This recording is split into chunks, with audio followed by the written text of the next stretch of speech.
الحمد لله نحمده ونستعينه ونستغفره ونعوذ بالله من شرور أنفسنا وسيئات أعمالنا. من يهده الله فلا مضل له ومن يضلله فلن تجد له وليا مرشدا.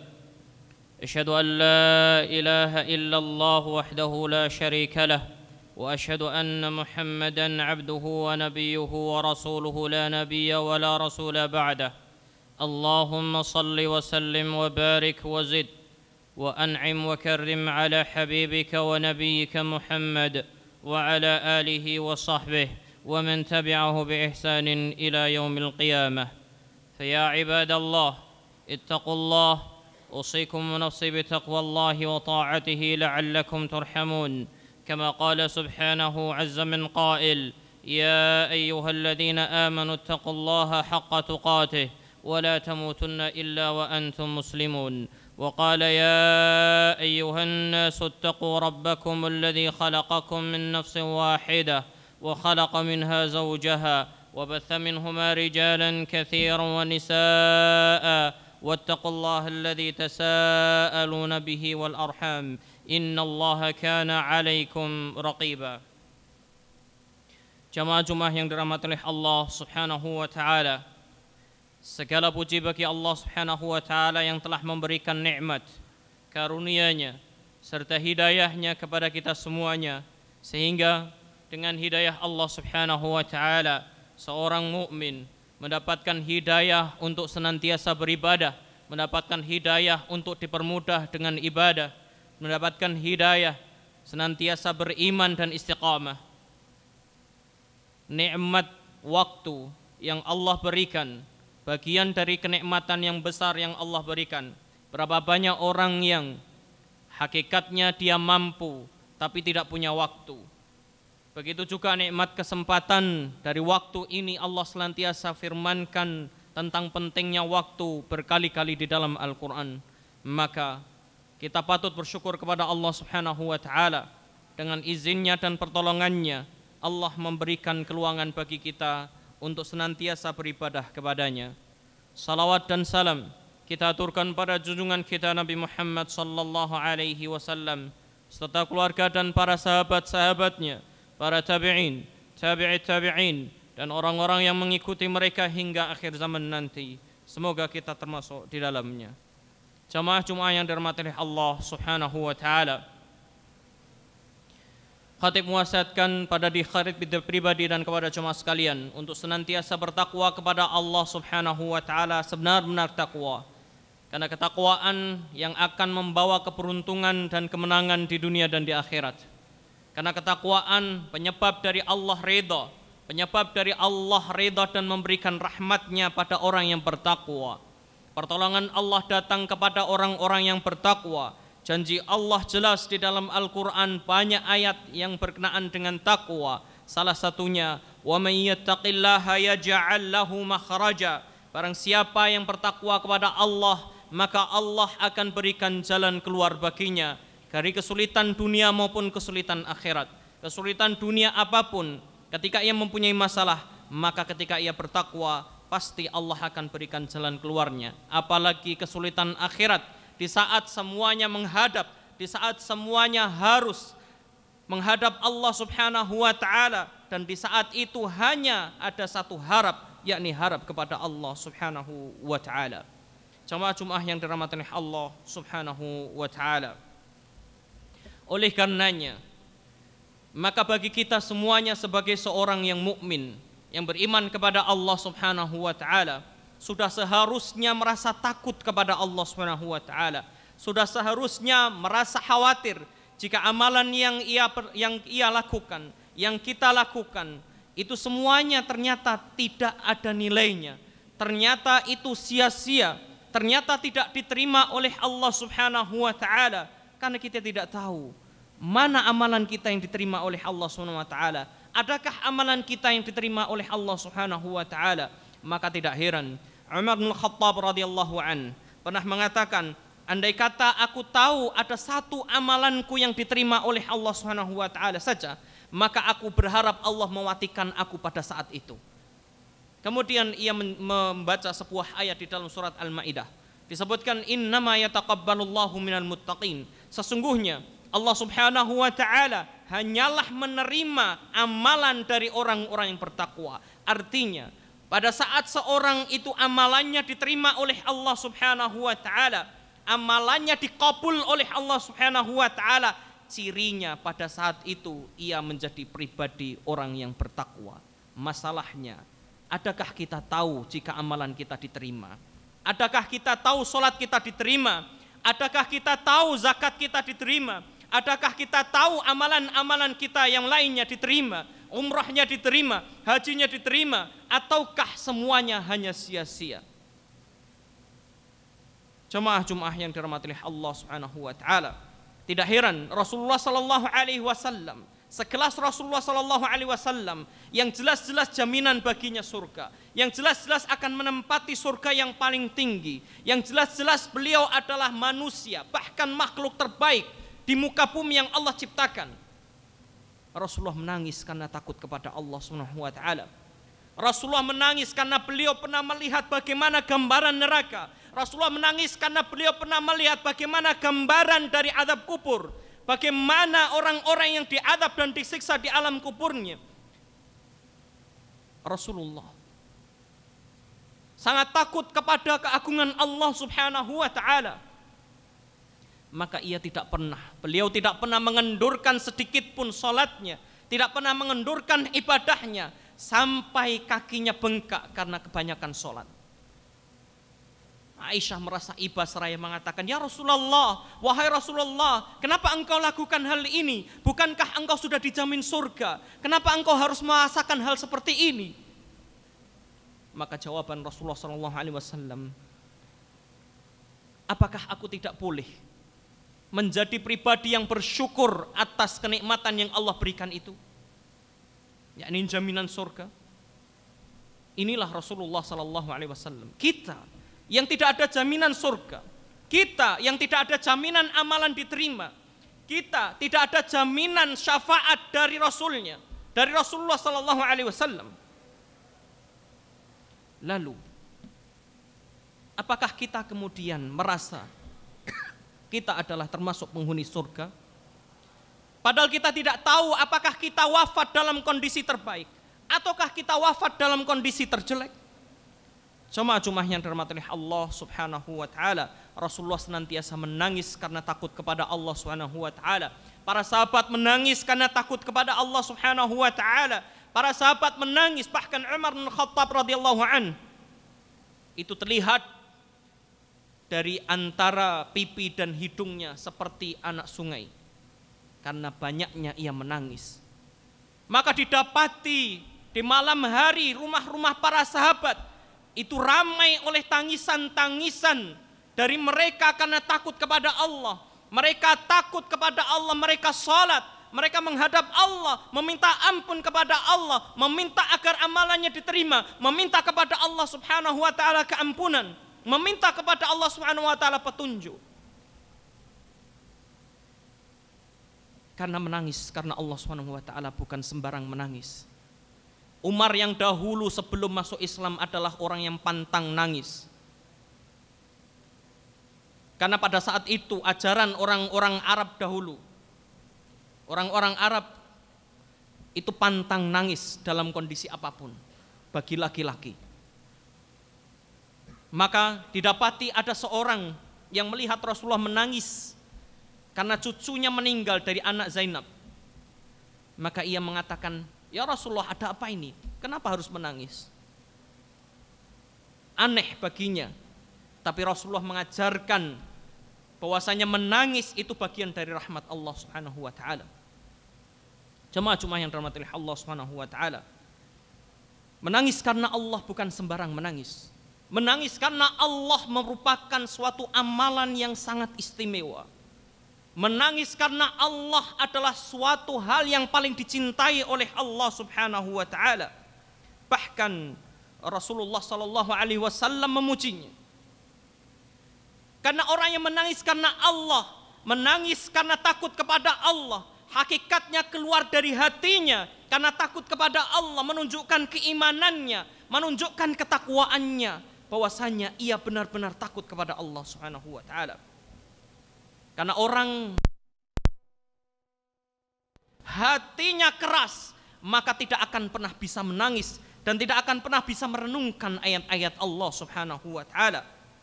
Maka Allah berfirman dalam surat Az-Zumar ayat 22, "Wa wailul lil qasiyati qulubuhum min dzikrillah, ulaika fi dhalalin mubin." Sungguh celaka bagi orang-orang yang hati mereka tertutup dan keras dari zikir kepada Allah Subhanahu wa taala, maka merekalah orang-orang yang berada dalam kesesatan yang nyata.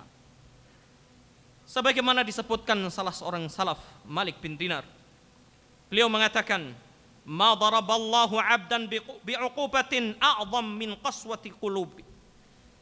Tidaklah seorang hamba diberikan sebuah iqab atau siksaan yang lebih berat daripada hati yang mati, yang keras. Karena tidaklah Allah Subhanahu wa taala itu marah, kecuali Allah akan cabut pada diri itu, pada diri hamba itu rahmatnya. Jadi Allah akan cabut rahmatnya dari seorang hamba, karena hamba itu hatinya telah mengeras. Jamaah-jamaah yang dirahmati Allah Subhanahu wa taala, Allah mensifati orang-orang yang beriman dan bertakwa dengan orang-orang yang takut kepada Allah dan mereka menangis. Sebagaimana surat Al-Maidah disebutkan di dalam surat Al-Maidah ayat 83. Wa idza sami'u ma unzila ila rasul. Dan ketika mereka mendengar apa yang telah diturunkan kepada Rasul, tara a'yunahum, kalian akan melihat mata-mata mereka tafidu minad dam', bercucuran air mata, mimma arafu minal haq, disebabkan mereka tahu akan kebenaran. Yaquluna rabbana amanna faktubna ma'asyahidin. Lalu mereka berkata, wahai Rabb kami telah beriman kepada apa yang telah Engkau turunkan, maka catatkanlah kami termasuk dari orang-orang yang bersaksi, yakni orang-orang yang bersaksi akan keimanan kepada Allah Subhanahu wa taala.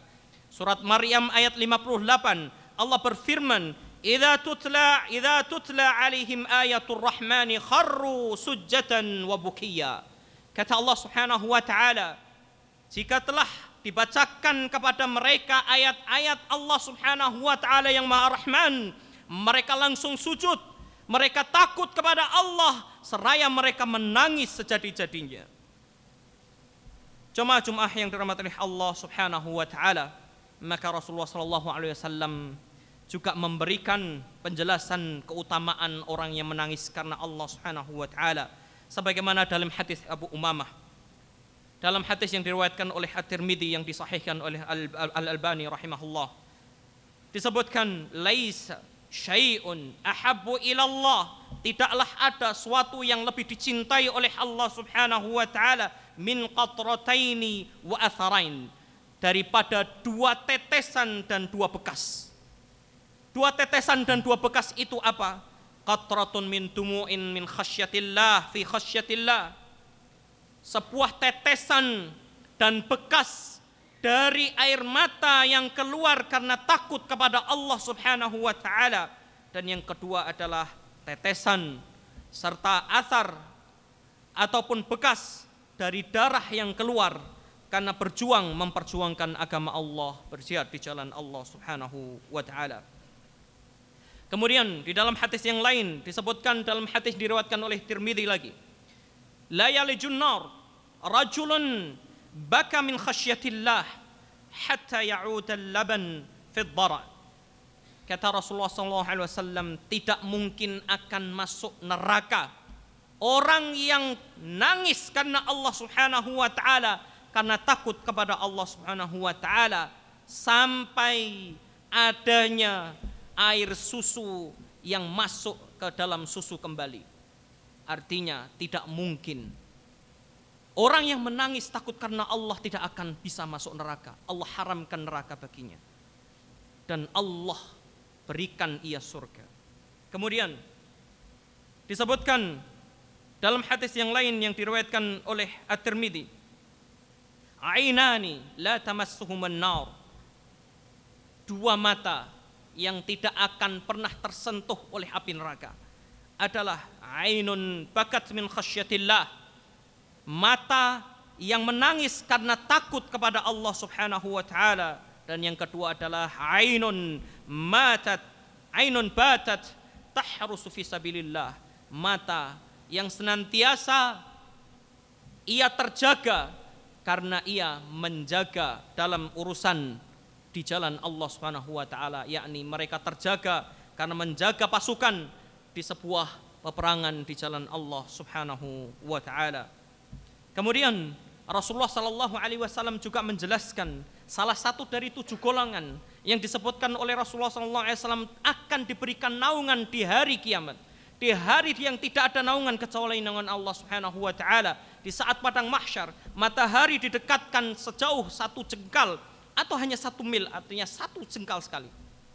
Maka disebutkan di antaranya adalah orang rajulun dzakarallaha khalian, seorang yang mengingat Allah, zikir kepada Allah di saat sendiri. Fafadat ainah, kemudian kedua matanya berlinang air mata karena takut kepada Allah Subhanahu wa taala. Maka sebab dari seorang bisa menangis karena Allah ada 3. Yang pertama adalah disebabkan keimanan karena Allah Subhanahu wa taala yang kuat, ia tancapkan di dalam hatinya.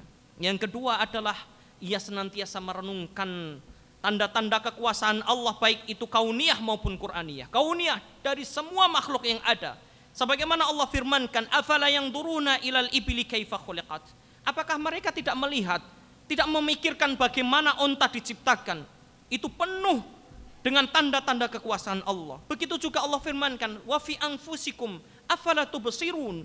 Pada diri kalian sendiri, tidakkah kalian bisa melihat apa yang menjadi tanda-tanda kekuasaan Allah? Allah menciptakan manusia begitu sempurna.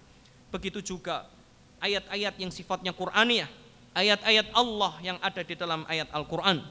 Dan yang ketiga adalah zikir dan mengingat Allah Subhanahu wa taala, mengingat semua tanda-tanda dan rasa takut karena Allah Subhanahu wa taala, sebagaimana seorang yang mengingat akan adab neraka yang Allah sebutkan dalam Al-Quran, mengingat tanda-tanda kekuasaan Allah berupa siksa kubur, sehingga menjadikan ia semakin takut kepada Allah Subhanahu wa taala. Jemaah-jemaah yang dirahmati Allah Subhanahu wa taala, tidaklah orang takut kepada Allah pasti akan melahirkan amal soleh yang begitu istiqomah. Tidaklah seorang takut dan menangis karena Allah kecuali Allah pasti akan berikan rahmat ia di dunia dan di akhirat.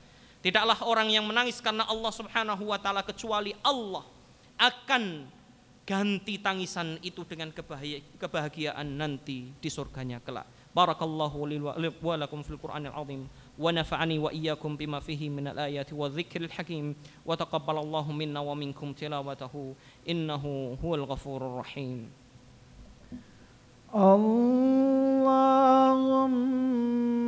salli ala sayyidina Muhammadin wa ala ali sayyidina Muhammad.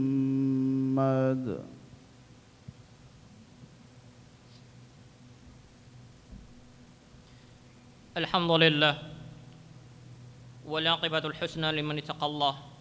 Asyhadu an la ilaha illallah wahdahu la syarika lah wa asyhadu anna Muhammadar Rasulullah. Allahumma salli wa sallim wa barik wa zid ala habibika wa nabiyyika Muhammad wa ala alihi wa sahbihi wa man tabi'ahu bi ihsanin ila yaumil qiyamah. Fa ya ibadallah ittaqullah usikum wa nafsi bi taqwallahi wa ta'atihi la'allakum turhamun. Wa qad qala Allah ta'ala fi muhkami tanzilih, يا أيها الذين آمنوا اتقوا الله وقولوا قولا سديدا يصلح لكم أعمالكم ويغفر لكم ذنوبكم ومن يطع الله ورسوله فقد فاز فوزا عظيما. وقال نبينا محمد صلى الله عليه وسلم اتق الله حيثما كنت وأتبع السيئة الحسنة تمحها وخالق الناس بخلق حسن. فيا عباد الله إن الله أمركم بدأ بنفسه وثنى بملائكته بقدسه حيث قال إن الله وملائكته يصلون على النبي يا أيها الذين آمنوا صلوا عليه وسلموا تسليما. اللهم صل على محمد وعلى آل محمد كما صليت على إبراهيم وآل إبراهيم، وبارك على محمد وعلى آل محمد كما باركت على إبراهيم وآل إبراهيم إنك حميد مجيد. اللهم اغفر للمسلمين والمسلمات والمؤمنين والمؤمنات الأحياء منهم والأموات، إنك سميع قريب مجيب الدعوات يا قاضي الحاجات. اللهم لا تدع لنا ذنبا إلا غفرته، ولا هما إلا فرجته، ولا دينا إلا قضيته، ولا مريضا إلا شفيته، ولا حاجة من حوائج الدنيا والآخرة إلا قضيتها يا رب العالمين. اللهم إنك عفو تحب العفو فاعف عنا، اللهم إنك عفو تحب العفو فاعف عنا. يا مقلب القلوب ثبت قلوبنا على دينك، يا مصرف القلوب صرف قلوبنا إلى طاعتك، يا مقلب القلوب ثبت قلوبنا على دينك، ويا مصرف القلوب صرف قلوبنا إلى طاعتك. لا إله إلا أنت سبحانك إنا كنا من الظالمين. ربنا ظلمنا أنفسنا وإن لم تغفر لنا وترحمنا لنكونن من الخاسرين. ربنا هب لنا من أزواجنا وذرياتنا قرة أعين واجعلنا للمتقين إماما. اللهم أصلح ولاة أمورنا، اللهم أصلح ولاة أمورنا، اللهم أصلح ولاة أمورنا. اللهم اجعل القرآن ربيع قلوبنا ونور صدورنا وجلاء همنا وذهاب أغمامنا يا أرحم الراحمين. ربنا آتنا في الدنيا حسنة وفي الآخرة حسنة وقنا عذاب النار وتوفنا مع الأبرار يا عزيز يا غفار يا رب العالمين. عباد الله، إن الله يأمركم بالعدل والإحسان وإيتاء ذي القربى وينهى عن الفحشاء والمنكر والبغي يعظكم لعلكم تذكرون. فاذكروا الله يذكركم واشكروه على نعمه يزدكم ولذكر الله أكبر والله يعلم ما تصنعون.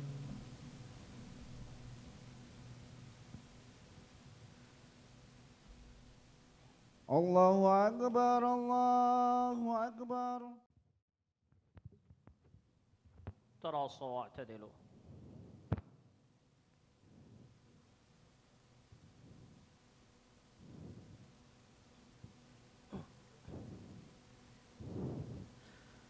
الله أكبر.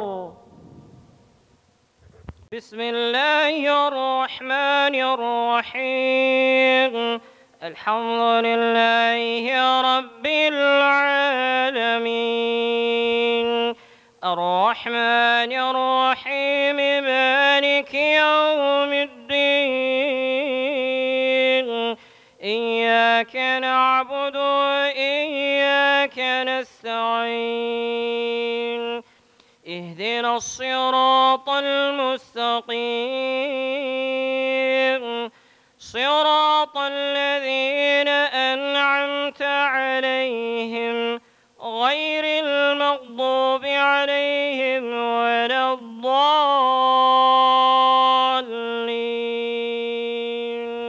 آمين.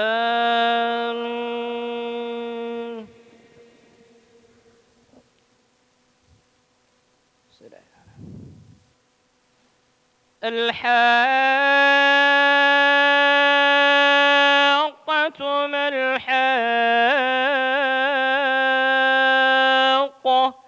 وما أدراك ما الحاقة.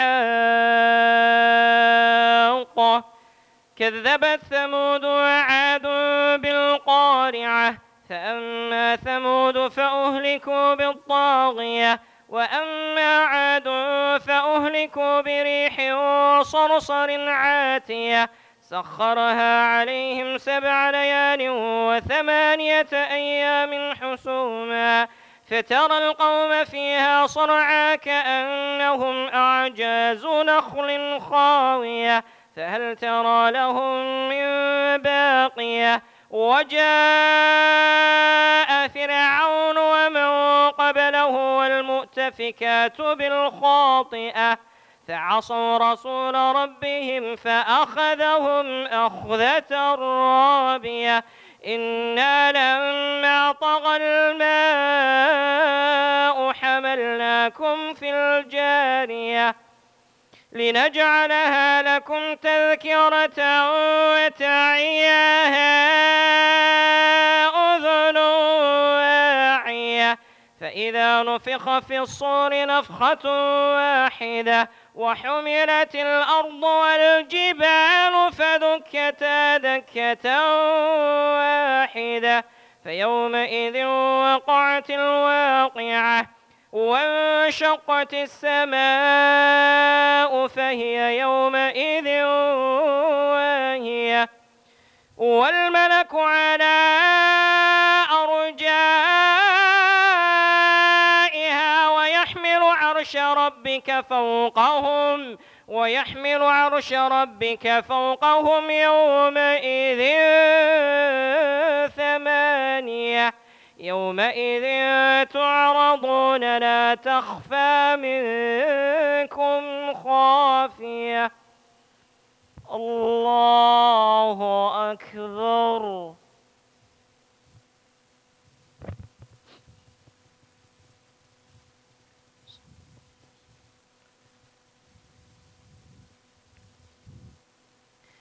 سمع الله لمن حمده.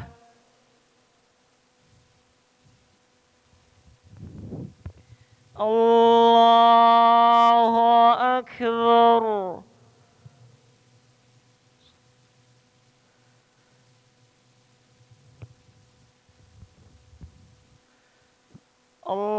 الله أكبر.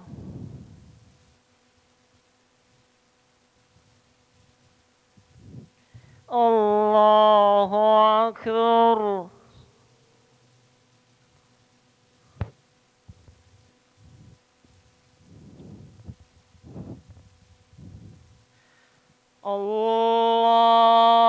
الله أكبر.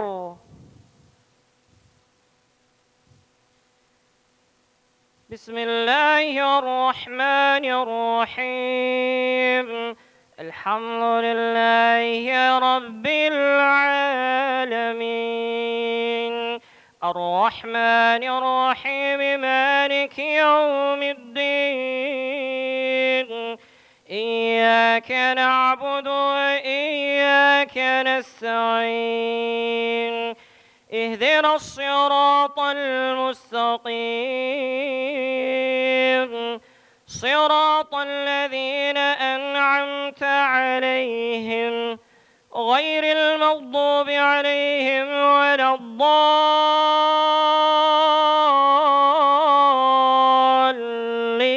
الضالين آمين.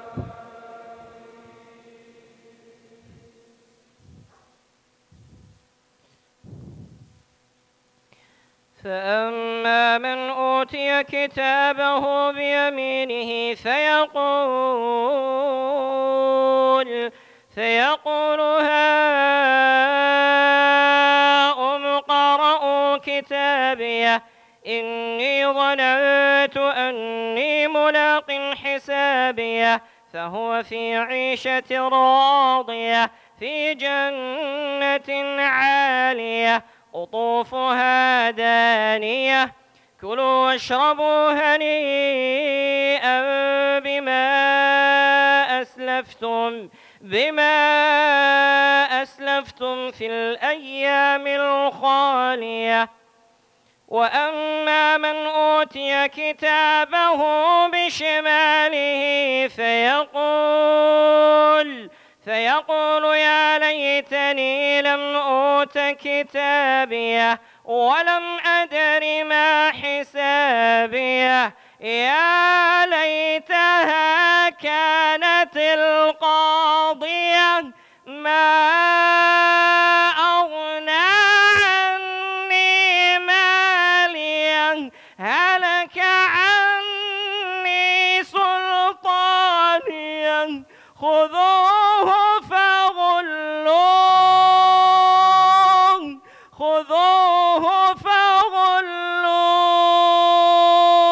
ثم الجحيم صلوه ثم في سلسلة ذرعها 70 ذراعا فاسلكوه إنه كان لا يؤمن بالله العظيم ولا يحض على طعام المسكين فليس له اليوم هاهنا حميم ولا طعام إلا من غسلين ولا طعام إلا من غسلين لا يأكله إلا الخاطئون. الله أكبر.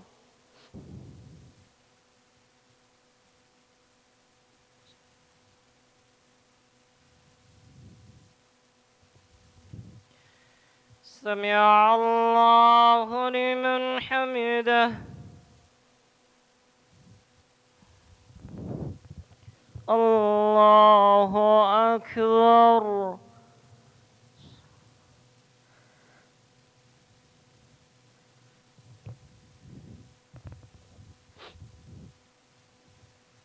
الله أكبر.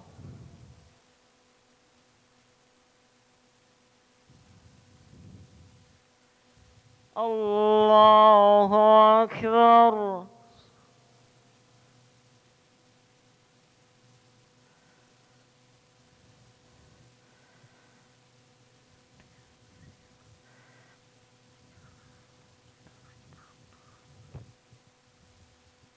الله أكبر.